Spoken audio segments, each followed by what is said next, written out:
अस्सलामुअलैकुम, welcome to my channel artist by Nimmi. उम्मीद करती हूँ आप सब ठीक ठाक होंगे। अल्हम्दुलिल्लाह मैं भी बिल्कुल ठीक हूँ। अच्छा, आज मैंने बीफ निहारी बनानी थी, तो सुबह उठते साथ सबसे पहला काम मैंने ये किया कि मैंने गोश्त बाहर निकाला। उसे मैंने पानी में सिरका और नमक डाल के थोड़ी देर के लिए रख दिया था, ताकि जितना भी ब्लड वगैरह हो वो भी निकल जाए और गोश्त भी अच्छे से खुल जाए, ताकि मैं फिर उसकी कटिंग कर सकूँ। उसके बाद आटा गूंदना था, तो मैंने आटे वाली बाजी को बुलाया कि आके आप प्लीज़ आटा गूंद दें। अच्छा, आटा ना मैं बहुत ठंडे पानी से गूंदती हूँ, उससे ये होता है कि आप फ़ौरन से रोटियां बना सकते हैं। और ये ट्रिक मुझे मेरी कज़न ने बताई थी। वरना फिर ये होता है कि आटे को थोड़ी देर के लिए फ्रिज में रखना पड़ता है, वरना उससे फ़ौरन से रोटियां नहीं बना सकते। और यहाँ देखें आटे वाली बाजी ने कितना अच्छा काम किया। अब इनको शाबाश देने के लिए भी मैंने इनको अच्छे से साफ़ किया। इनके हर लवाजमात को मैंने साफ़ करके इन्हें वापस रखा। किचन के कामों से फ्री होने के बाद जो बाहर चीज़ें वगैरह बिखरी हुई थी, अब मैं वो जोड़ने लग गई थी। अच्छा, अगर आप लोग ने मेरा पिछला व्लॉग देखा होगा तो आप लोगों को याद होगा कि मैंने अपने पिछले व्लॉग में आप लोगों को बताया था कि हम लोगों ने किचन के काम डिवाइड किए हुए हैं। इसी तरह हम लोगों ने घर के बाकी काम भी एक दूसरे पे डिवाइड किए हुए हैं। अब जो चीज़ें जोड़ने वाला मामला है, ये हम लोगों ने इस तरह डिवाइड किया हुआ है कि भाभी अपना रूम देखेंगी, अबीहा अम्मी पापा का रूम देखेगी, और हॉल वगैरह जो है वो मैंने हर वक्त देखना है। जब भी इसकी चीज़ें बिखरेंगी वो मैंने ही उठा के साफ़ करनी है। लेकिन अगर हम में से कोई बीमार हो जाता है जो काम नहीं कर सकेगा, तो फिर ये होगा कि दो जानों पे वो काम डिवाइड होंगे। मस्त प्लान है। अच्छा, यहाँ पर जो चीज़ें पड़ी हैं ये मेरी ही चीज़ें पड़ी हैं। असल में मैं रात को बैठ के काम कर रही थी, अपनी कुछ चीज़ें बना रही थी रेज़न से। तो रात मैंने एक न्यू चीज़ बनाई थी, रेज़न से रिंग बनाई थी लाइक छल्ला। तो उसकी पिक्चर्स जो है मैंने अपने बिज़नेस वाले पेज पे अपलोड कर दी हैं, टेनिम्स एस्थेटिक पे। तो आप लोग लाजमी मेरे उस पेज को विज़िट करें और वहाँ पर मुझे फॉलो भी लाजमी करें। और मेरे जहन में कुछ न्यू आइडियाज़ हैं बिज़नेस को लेके, तो लाजमी फॉलो कर लें अगर आप लोग वो देखना चाहते हैं कि वो क्या है। बहुत जल्द मैं वो चीज़ें भी अपलोड करूँगी अपने पेज पे। उसके अलावा मुझे इंस्टा पे भी फॉलो कर लें। जैसे आप लोग मेरी यूट्यूब फैमिली है, इसी तरह मेरी इंस्टा फैमिली भी आप लोग बन जाएँ। अच्छा, यहाँ पर नाश्ता भी रेडी हो गया था। भाभी ने पराठे वगैरह बना दिए थे और पापा को अब मैं देने के लिए जा रही थी उनका नाश्ता। उसके बाद फिर आके मैंने चाय वगैरह डाली और यहाँ पर ओरहान के लिए भाभी पैनकेक बना रही थी। अच्छा, आज ऑमलेट की जगह अंडे वाला सालन था नाश्ते में।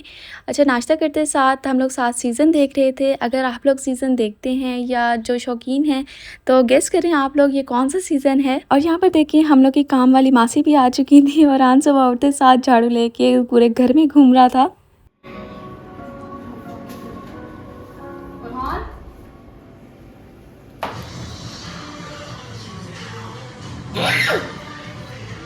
1 hour later.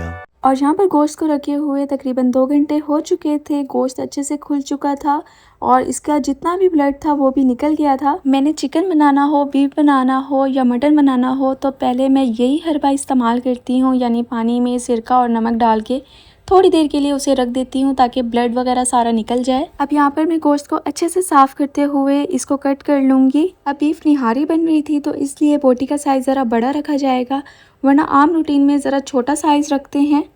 अच्छा, एक बात तो आप लोगों को बताना ही भूल गई हूँ कि आज जिस रेसिपी से मैं बीफ निहारी बना रही थी वो मेरी आपी की ही रेसिपी है। तो उनकी रेसिपी फॉलो करते हुए मैं आज बीफ निहारी बना रही थी। उन्होंने रेसिपी अपने यूट्यूब चैनल नैना ग्लैम पे भी अपलोड की हुई है। तो मैं साथ साथ वीडियो भी देख रही थी और साथ साथ अपना काम भी कर रही थी।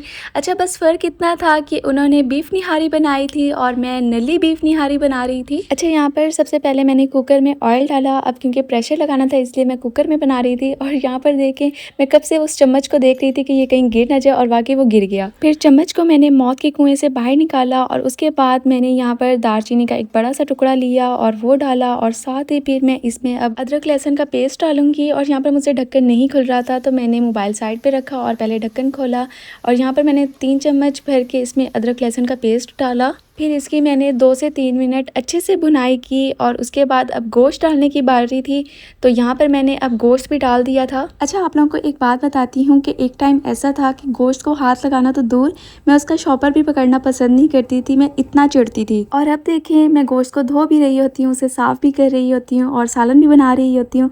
तो जब इंसान पे पड़ती है ना, तो वो खुद ही सारे काम कर लेता है। अच्छा, यहाँ पर अब अच्छे से इसकी भुनाई करनी है। यहाँ पर नली की वजह से मुझसे चम्मच नहीं चलाया जा रहा था और यहाँ पर गैस जाने वाली थी, तो मैंने इसे सिलेंडर पे रख दिया और फिर मैंने इस पे काम किया सारा। अच्छा, आप ही ने अपने व्लॉग में इतनी बार कहा कि बुनाई अच्छे से करनी है, अच्छे से करनी है, कि मेरे जहन में यही था कि अब बुनाई इसकी अच्छे से करनी है। खैर, यहाँ पर देखिए गोश्त ने सारा पानी अपना छोड़ दिया था और जैसे ही ये पानी खुश्क हुआ तो मैंने इसमें 1 चम्मच भर के नमक डाल दिया। अच्छा, यहाँ पर मेरे पास पिंक सॉल्ट था, तो इसलिए मैंने थोड़ा सा और नमक डाला था, क्योंकि पिंक सॉल्ट जो है वाइट सॉल्ट की निस्बत थोड़ा सा हल्का होता है। अच्छा, इसके बाद मैंने यहाँ पर 1 टीस्पून भर के हल्दी डाल दी थी और फिर मैंने इसकी और अच्छे से बुनाई की और मैंने तकरीबन इसकी 10 से 15 मिनट लगातार अच्छे से बुनाई की। अच्छा, अगर आप लोगों को लगे कि ये थोड़ा सा नीचे लग रहा है तो आप थोड़ा थोड़ा पानी डाल के भी इसकी बुनाई कर सकते हैं। खैर, यहाँ पर मेरी अच्छे से बुनाई हो गई थी, तो फिर मैंने इसमें 1 जग भर के पानी डाल दिया था, क्योंकि मेरे पास यहाँ पर तकरीबन 1 किलो गोश्त था। और यहाँ पर अभिया मुझे टैंक बना के दे के गई थी, क्योंकि मेरा पसीने से बुरा हाल हो चुका था बुनाई करते करते। और यहाँ पर अब मैं 35 मिनट का प्रेशर लगाने लगी थी गोश्त को, ताकि ये अच्छे से गल जाए। अच्छा, अगर आप लोगों को पानी की समझ ना आई हो कि कितना डालना है, तो आप लोगों को मैं दोबारा बता देती हूँ कि जितना गोश्त है ना, उसके ऊपर तक आपने पानी रखना है, ताकि इसकी यखनी ज़्यादा बने, क्योंकि इसी से ही उसका फ्लेवर आएगा। अब पता चले नैना ग्लैम मुझे कहे कि ना सारी बातें मेरी रिपीट कर रही है, तो आप ही की तो रेसिपी मैं फॉलो कर रही हूँ, ताकि लोगों तक गलत रेसिपी ना जाए। बाकी अगर किसी ने जाके नैना ग्लैम की खुद वीडियो देखनी है तो वो भी जाके आप लोग देख सकते हैं। प्रेशर लगाने के बाद थोड़ी देर के लिए मैं बाहर आके बैठ गई थी। तकरीबन 35 मिनट का प्रेशर लगाना है और यहाँ पर टाइम देखिए, जब ये 4 बज जाएंगे तब मैं प्रेशर खोलूंगी।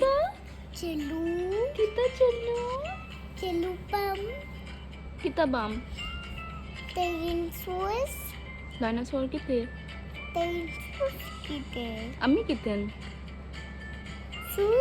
अम्मी कितने एमी कितने एमी शूज आओ चलो बैठ चलो। शाबाश बेटा, बहुत बढ़िया मुन्ना। और यहाँ पर कल मैंने 2 केक बना के रखे थे और अरहान को मेरे हाथ के केक बहुत पसंद हैं, वो बहुत शौक से खाता है। और यहाँ पर ये जो आपको डॉट नज़र आ रहे हैं ना, ये केक ख़राब नहीं है, बिल्कुल सही है। असल में मैंने इसमें चॉकलेट चिप डाले थे, जिसकी वजह से इसका कलर ऐसा हो गया है। जब तक प्रेशर का टाइम पूरा होता है तब तक मैंने सोचा कि मैं प्याज कट कर लेती हूँ, जो कि मैंने फ्राई करने हैं। कुछ निकाल के रखूँगी, कुछ मैंने सालन के लिए यूज़ करने हैं। तो यहाँ पर मैंने तकरीबन 4 दरमियाने साइज़ के प्याज ले लिए थे। और आजकल किचन में काम करना इतना मुश्किल हो गया है, एक तो मुल्तान की गर्मी ही इतनी ज़्यादा है और ऊपर से किचन में आग के ऊपर काम करना वो और भी ज़्यादा मुश्किल हो गया है। और यहाँ पर अब मैं हल्की आंच पे प्याज फ्राई कर रही थी और साथ यहाँ पर हम लोग की यखनी भी तैयार हो चुकी थी। प्याज को अगर हल्की आंच पे फ्राई करें तो वो क्रिस्पी बनते हैं, वरना वो क्रिस्पी नहीं बनते। अच्छा, यहाँ पर मैंने थोड़े से प्याज निकाल के साइड पे कर लिए थे और जो बाकी प्याज थे उनमें मैंने बड़ी इलायची डाली थी। इसको अच्छे से मिक्स करने के बाद फिर मैंने इसमें नेशनल का कराची खास निहारी मसाला डाल दिया था। ये पूरा पैकेट नहीं डाला था, इसको थोड़ा सा मैंने बचा लिया था। अच्छा, यहाँ मेरे साथ एक सीन हो गया था, जब मैं प्याज फ्राई कर रही थी तो मेरे पास पड़ा था अहमद का मसाला, पड़ा था निहारी मसाला, तो मैंने सोचा यही मैं डाल देती हूँ। लेकिन जब मैं डालने लगी तो मैंने फ़ौरन से उसकी एक्सपायरी डेट देखी, तो वो एक्सपायर हो चुका था। तो मैंने जल्दी से अबिया को कहा कि जाके शॉप से लेके आओ, और अबिया शॉप पे गई तो वहाँ पर भी नहीं मिला। फिर मैंने जो है वो कॉल करके ऑर्डर करवाया। मसाला डालने के बाद फिर मैंने इसकी अच्छे से भुनाई की और ये मसाला ज़रा नीचे लगना शुरू हो जाता है, तो इसमें थोड़ा सा पानी डाल के फिर मैंने इसे भुना। मसाले की अच्छे से भुनाई करने के बाद जो यखनी में अब बोटियाँ वगैरह थी वो सारी मैंने शिफ्ट कर दी मसाले में। अब इसकी भुनाई होगी, तो तकरीबन मैंने 7 से 8 मिनट इसकी अच्छे से भुनाई की। और यहाँ पर किचन की लाइट को पता नहीं क्या इशू हुआ, वो चल ही नहीं रही थी। इतना मुझे गुस्सा आ रहा था, अंधेरे पे काम नहीं हो रहा था। और जब यहाँ पर अच्छे से इसकी भुनाई हो गई तो फिर मैंने इसके अंदर सारी जो यखनी थी वो मैंने डाल दी। यखनी डालने के बाद जब इसमें बॉयल आ जाएगा तो इसमें आटे वाला पानी डालेंगे। और यहाँ पर साथ मैंने ये तैयार कर लिया था, तकरीबन मैंने 4 बड़े चम्मच लिए थे एक मग में। मग में मतलब पूरा पानी लिया था और उसमें 4 बड़े चम्मच जो हैं मैंने आटे के डाल दिए थे भर के। और यहाँ देखिए अब बॉयल आना शुरू हो गया है, तो इसमें हम लोग आहिस्ता आहिस्ता से ये वाला आटे वाला पानी डालते जाएंगे और साथ साथ फ़ौरन से इसे मिक्स करते जाएंगे ताकि इसमें कोई लम्स वगैरह ना बने। उसके बाद हम लोग तकरीबन इसे 8 से 10 मिनट हल्की आंच पे छोड़ देंगे ताकि ये अच्छे से बन जाए। और यहाँ पर मैंने बाकी चीज़ें कट कर ली थी जो कि निहारी की जान है, और यहाँ पर हम लोग की निहारी भी तैयार हो गई थी। और यहाँ पर मैंने इसके ऊपर 1/4 टीस्पून काली मिर्च डाली थी और साथ मैंने 1/4 टीस्पून मैंने गरम मसाला डाला था।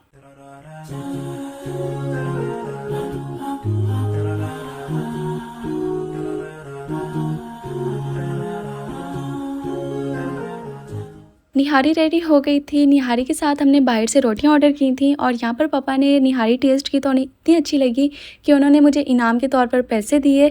और यहाँ पर मैंने खाला के घर, आपी के घर और पुप्पो के घर भी निहारी भेजी थी। उसके बाद भाभी और मैंने साथ खाना खाया मूवी देखते हुए। मूवी देखने के बाद कज़न हम लोग के घर आ गए थे, साथ आपी भी थी। तो हम लोग का प्लान बना कि हम लोग बाहर जाते हैं और यहाँ पर हम लोग कज़न के साथ बाहर जा रहे थे। यहाँ पर सबका प्लान था कि गोलगप्पे खाने हैं। अब मुझे तो गोलगप्पे नहीं पसंद, मैं बस चुप करके बैठी थी। हालांकि पहले मुझे गोलगप्पे बहुत पसंद थे, लेकिन आजकल पता नहीं क्यों मुझे अब अच्छे ही नहीं लगते। मेरा बिल्कुल दिल नहीं करता गोलगप्पे खाने का, और अगर मैं कभी इन सब को लेके भी जाऊँ ना तो मैं एक आधा ही खाती हूँ, वरना मैं नहीं खाती। उसके बाद हम लोग गए रशीद ड्रिंक कॉर्नर पर और यहाँ से मैंने अपने लिए ओरियो शेक लिया था। और यहाँ से शेक लेने के बाद सबसे पहले कज़न ने आपी को उनके घर छोड़ा और उसके बाद अब हम लोग को घर छोड़ने के लिए जा रहे थे।